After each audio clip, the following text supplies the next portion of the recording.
The continuing fallout now from Michael Flynn pleading guilty to lying to the FBI. Critics of the Trump White House are calling it a significant development in Robert Mueller's investigation into Russian meddling and possible collusion.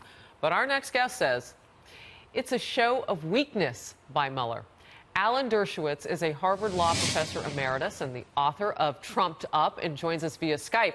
Now, you joined me on Friday, and we were talking about this last week as Michael Flynn was getting ready to cut a deal, and now we know he has. You had some dramatic things, though, to say about where President Trump is in all this and how some are maybe doing an overreach.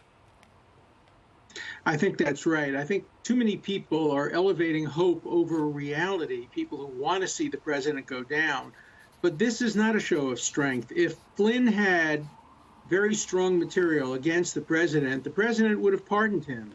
The president allowed him to make a deal with the special counsel. And the deal is not a particularly good one for the special counsel because he had to indict him for lying.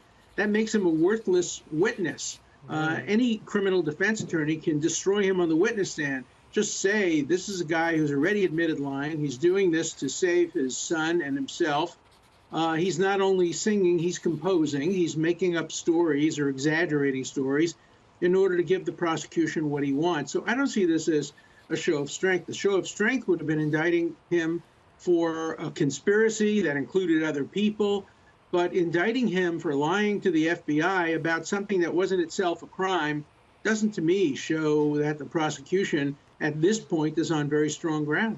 You know, it's interesting because when you couple, and I'm not saying that these things are necessarily related, but I've been saying this, I said it on Out Number 2, when you couple the fact that you find out that there is a member of Mueller's team, a member at the FBI, who is sending out anti-Trump text messages, and you start to look at the texture of things that are going on in that agency, does that trouble you? Of course it troubles me, but Mueller is a decent man, and he did fire him when he found out about it. Look, I don't think Mueller is going to do anything that is unethical or illegal. He may stretch, and he's already stretched the law, and he has played the game of dominoes. You pick the low-hanging fruit, you indict them on relatively minor charges unrelated to the major inquiry, and you hope that they will be able to be squeezed and turn against higher-ups. But at this point, I don't see very much coming out of that. Dianne Feinstein, the senator from California, was dead wrong when she said you can charge a president with obstruction of justice for firing the director of the FBI.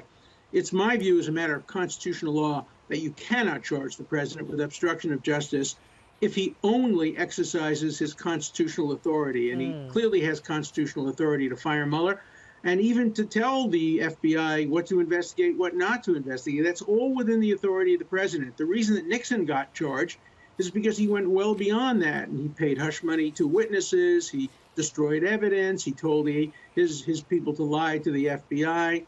We've never seen a president charged with obstruction of justice merely for exercising his constitutional authority, and that would create a great conflict between the branches of government, particularly if Congress went after him for acting under his constitutional authority. All right, before I let you go, a real basic question, and it goes to the trust that the American people may or may not have at this point in the FBI because of some of the more political moves and some of the things that we're finding out that went on with this person that Mueller has fired now, with the anti-Trump tweets, so on and so forth.